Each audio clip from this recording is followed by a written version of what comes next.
What's up guys, welcome back again to my channel. Welcome to another video. I know I've been away from YouTube for probably 4 Sundays now. I haven't posted any videos in about 4 Sundays and I'm so sorry guys. I just had to step back from YouTube for a while because I had family over and I wanted to enjoy the moment with the people that I had over. I didn't want to have to always have my phone or my camera in their faces all the time, so I was talking in the moment with them and I knew that I was eventually going to come back on here to share with you guys my life update, what has been going on in my life and where I am at the moment. And from the title of the video, you already know where we're going with this video. You already know where we're going, so I'm not even going to gatekeep. I'm not even going to waste you guys time before I dive deep before I dive deep into what we have planned today. Okay, your girl is a permanent resident in Canada. You heard that right? I am officially a permanent resident in Canada. I've been keeping this gist to myself. I told you guys I was going to give you like a life update in July, but I was just keeping it to myself. I just wanted to soak everything in. I wanted to come here to give you the entire story. So I became a permanent resident a few months ago and I am finally ready to share the good news with you guys. I'm finally ready to let you guys know the timeline. If you're an OG on this channel, if you've been on this channel for a while, you already know my timeline. You already know everything. You probably just don't know when I became a permanent resident in Canada, but you already know when I came into Canada. Some of you have been here even before I came to Canada. So thank you guys so much. I'm very grateful for this community that I have on YouTube. I'm so grateful because you guys are always in my corner. Like, I see people on TikTok, I see people on Instagram, and I'm like, I'm very grateful for you people. Thank you so much.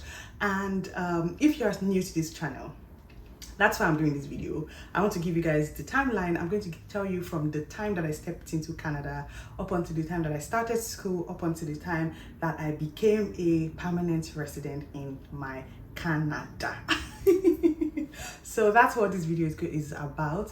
And if you're not subscribed to my channel, this is a good time to subscribe right now. Join this family. Let us grow on this channel, okay? And let me go straight into sharing with you guys my timeline of becoming a permanent resident in Canada. Okay, for some of you that do not know, I came into Canada on the 28th of December 2020 and I came in as a student. I landed in Toronto Pearson Airport on that day, on that fateful day. I was really excited and I just was hopeful for the journey that was ahead of me. So I came here and I came directly to London, Ontario. The school I went to is in London. I went to Fanshawe College and I was enrolled to do an 8 months program. I started my program in January of the following year, which is 2021, and I completed my program on the, I think it was sometime in the middle of August, but I know that I finished my program towards the end of August. So let's say I finished my program on the 30th or on the 31st of August 2021. So at that time I was eligible to apply for my postgraduate work permit. But if you guys remember, I'll probably insert the video somewhere at the top, so if you want to go back to watch that video, feel free. I remember coming here to say I wasn't really sure if I wanted to apply for a second program because I really wanted to extend my stay in Canada. So I wasn't sure if I wanted to apply for a second program or I wanted to apply for my postgraduate work permit, because once you apply for your postgraduate work permit, you are not able to apply for that program, for that permit again. You only get it once in a lifetime. So I took a step back. I took a few weeks to think about it. Like, I thought about it really deeply because I didn't want to make the wrong decision. I wanted to make sure that I was making the right choice for what I wanted to do. It was expensive to do a second program. I knew I did not have that money to do a second program. It was going to cost me about the same amount that it cost me to come to Canada because I just wanted to do a second program. I actually tried. I reached out to international departments in Fanshawe College, the same school I finished from, and I was looking for cheap programs. I didn't even care what kind of program it was. I didn't even care if I was going to use the program. I was just very particular about looking for a cheap program. I Also started looking at other schools that are a bit cheaper than Fanshawe. Like I was like, okay, if I'm able to extend my stay without having to break the bank, that would be so awesome. But I wasn't finding anything that was cheap. Like everything was still very expensive. So I just decided to go for it.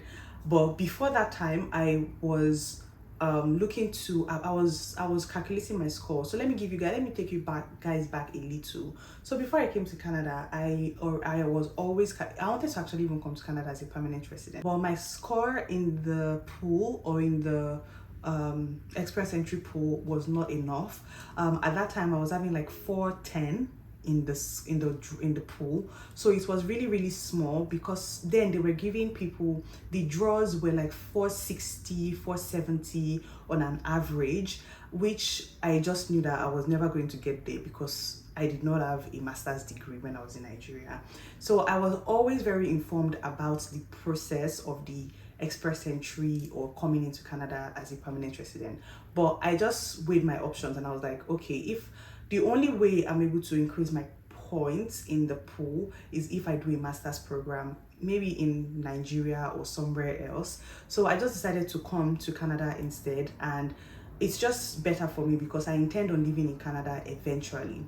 So I came to Canada and I already had 3 years of work experience from Nigeria. Even if I'm to add my NYC experience, I had 4 years of experience in Nigeria, and it was enough. I felt like if I combined a Canadian degree, a Canadian work experience, I was going to have more than enough points. So at that point I was even I calculated and I was like, even before by the time I finish school and I include my Canadian certification in this my profile, I should be having about 470 thereabouts, and I felt like it was enough for me to get my permanent residence. So I wasn't really thinking much about it. I already had a process. I already thought about, oh, once I finish school, I'm going to definitely go ahead, apply for my IELTS, make sure I pass my IELTS to my satisfaction, and then get in the pool and get my permanent residence in 1 year. So I knew that 1 year was enough for me. Then I came to Canada, but COVID happened, so there was no express entry draws happening for like a year. So at that point I had to re-strategize, and that was when I started thinking about doing a second program. So that's the backstory. So fast forward now to being done with my school, I decided to enroll to take the IELTS exam again because I did it previously in Nigeria. And at this point I did it the first time in August. My points were not to my satisfaction. Like I got, I think 6.5. I think that was what I got, or 8.7, whatever. But I was having a 6.5, which I did not want to see. So I decided to enroll again, and I did it again. That was expensive because at that time it was about $850 to do that, or yeah, about $350 to do the IELTS exam. So I paid twice in a period of about 2 months. It was crazy because I did not have a good job, but I did it the second time, and my result came out in October. I remember the result came out, I think, on the 11th of October, and it was a perfect result. I had 8.5, 8.5, 8.5, and 8. It was so perfect. I was so excited. Then I decided to open a new profile in the express entry pool. So at this point, when I enrolled, I think I had about 489. Yeah, I had 489 in the pool at that time, and I was just waiting because they had not started doing any express entry draws. So I waited in that pool for a year and my profile expired. But let's backtrack a little bit. So at that point I had not even applied for my postgraduate work permits because I was still trying to like stall a little to give me more time. You have about 90 days, if I'm correct. Is that 60 to 90 days, I think, for you to apply for your postgraduate work permits once you're done with school. So they give you that time buffer to be able to think and decide if you want to apply for your postgraduate work permits. So sometime in November, I decided to apply because at that time, I think I was having just about 10 days left for me to either apply for a new program or apply for my postgraduate work permits.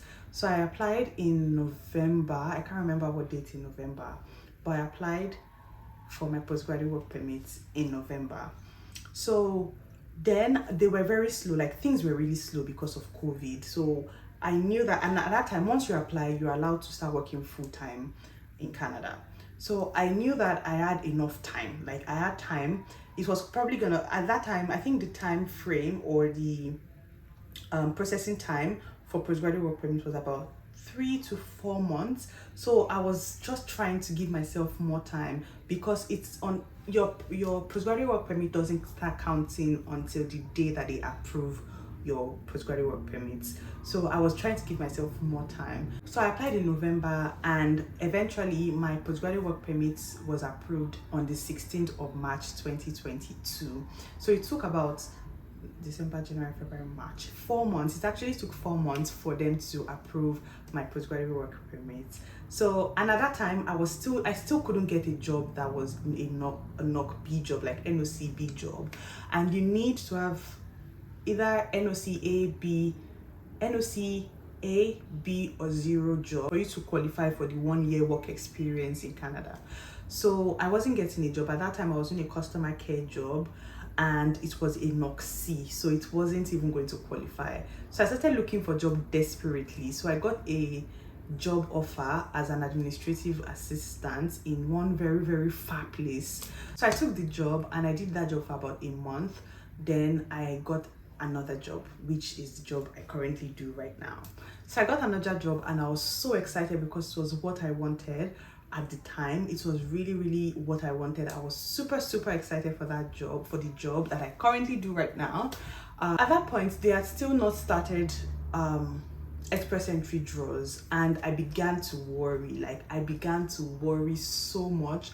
I was almost entering a state of depression, because I'm like, if they do not do express entry draws, what is my faith in Canada? What am I going to do with myself? I'm not really sure of what I will have to do if they don't do a draw ever again. Like, I started thinking of so many things. I started thinking of the worst. It was a very challenging period of my life, but I was still thankful that I had a job at the time. So I continued doing my job and waiting that IELTS or IRCC was going to do a draw eventually. So my profile expired in the pool in October of 2022, because I applied October of 2021, and your profile can only last for a year in the pool. After 1 year, you have to reapply again if you have not gotten an invitation to apply. So luckily, for IRCC started doing they started doing draws again, I think at the end of September, just before my profile expired in the pool. So they started doing draws again, and at the time the draws were so high. I'm like, I don't think I would ever get invitation to apply in Canada.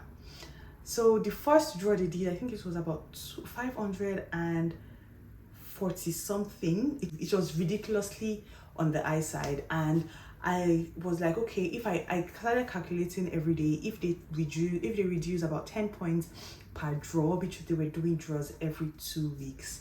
If they reduce 10 points per draws, does that mean that I can still qualify? I was calculating. So they did a second draw 2 weeks after the first one, and the points reduced by, I think, about 10 or 5 points. And I was like, okay, if they keep doing this, I should be able to get invitation to apply. So sometime, I think in December, the points went as low as about 510, and I started calculating. I continued calculating my points, and I'm like, okay, now I have 3 months before my postgraduate work permit expires. At this point, the depression that I thought I had before, I did not have anything at that time. At this point, I was so sad. I just always felt so sad. I always felt so depressed. I just was all over like my feelings, I started handing everything to God, because I knew that there was nothing I could do anymore. Every time I was always praying that God should just make a way for me, because I knew that it was no longer in my hands. If IRCC does not reduce their points, I could no longer get invitation to apply. I was going to reach my 1 year work experience in March, and my postgraduate work permit expires in March. So I had either to get invitation to apply before that time, or I will not be able to work again in Canada. So fast forward to February of 2023, the year we currently are in right now, I just decided one day, I was on vacation, and I decided to check my points, and I just saw that my point was 500 and I think 20 something. My guys, I screamed so much. I was super excited. I was so excited because I wasn't expecting my points to increase at that point, because my 1 year will reach in March, and we're in February. But apparently sometimes they increase your points at the 11th month. So I was just excited. I was just so excited.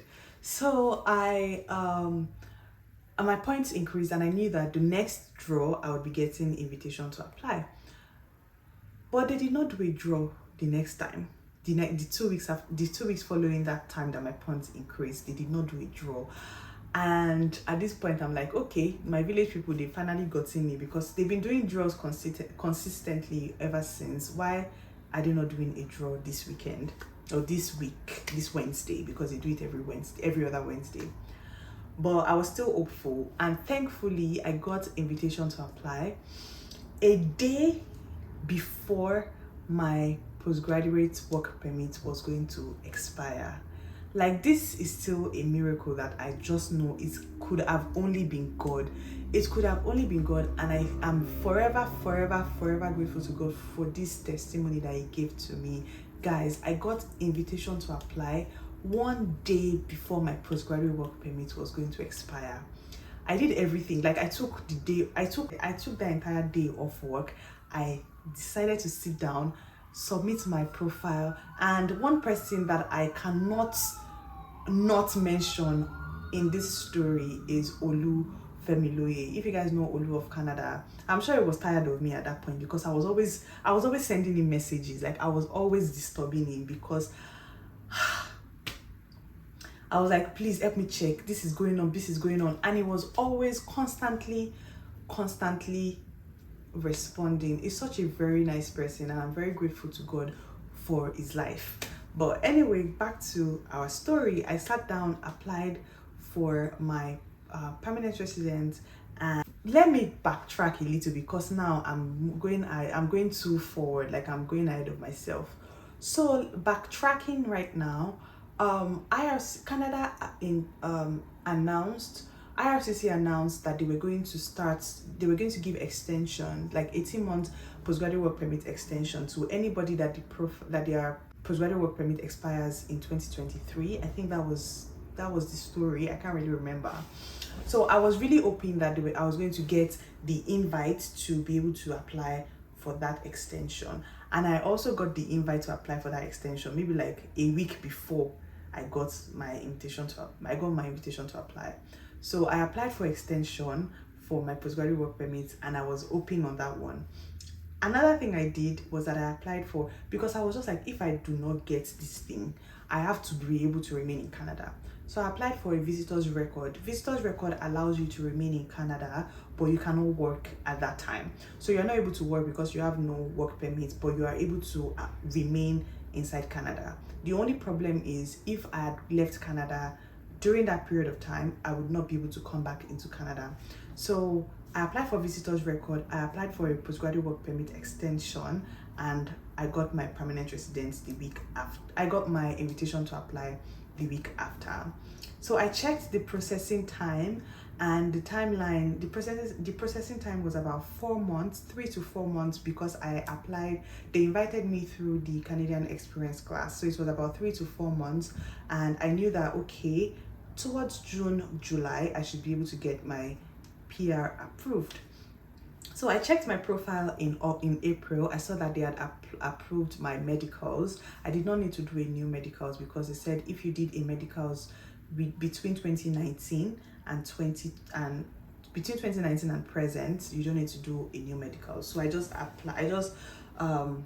did not do a new medicals. So I saw that my medicals had been approved in April, on the 28th of April 2023, and then on the 18th of July 2023, I got the email saying that I am now a permanent resident of Canada. My permanent residence have been approved, and I'm so excited, guys. It was like a dream come true. I was really excited, not just because I'm becoming a permanent resident in Canada, but with the fact that against all odds, I was able to get the permanent residence. I did not have to do too much. I did not have to move out of the province. I did not have to quit my job. I did not have to be out of a job. I was just very, very grateful to God, and that's my timeline. That's my story. I don't know if this story resonates with anybody. I don't know if this is your case. I know I've gotten a few emails from people saying that they want to know how they can get their permanent residence in 1 year, like 1 year after they finish their program, because they are also doing a 1 year program, and they can only qualify for a 1 year postgraduate work permit. Honestly, what I always tell everyone is that everybody's timeline, everybody's situation is different. I was able to get the point I had because I had work experience from Nigeria. Not everyone has the same work experience as I did. Not everyone is as young as I am. Some people are younger than me, some people are older. So it's like everybody, you have to just be able to weigh your timeline, weigh what you have, weigh your past experience and your previous educational background.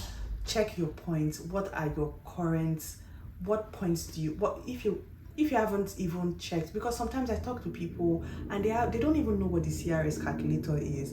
If at this point you don't know what CRS calculator is and you're in Canada for a 1 year program, I don't know what you're doing. You have to check what your points are. You have to check your points. You have to see if you'll be able to get your PR in 1 year, or if you need to like apply for a second program. Not everybody will not have to apply for a second program. Some people just have to because their points are very low, and yeah, but that's my story, and I'm really, really excited to be sharing this story with you guys. Finally, I'm super excited, and I cannot wait for the rest of my journey in Canada. I know that this is just the beginning of a glorious time. I hope that everybody that is out there in the same situation that I was, or are worried about remaining in Canada or their status in Canada, I hope that you find what you're looking for. I hope that God helps you to be able to get what you want or what you're looking for,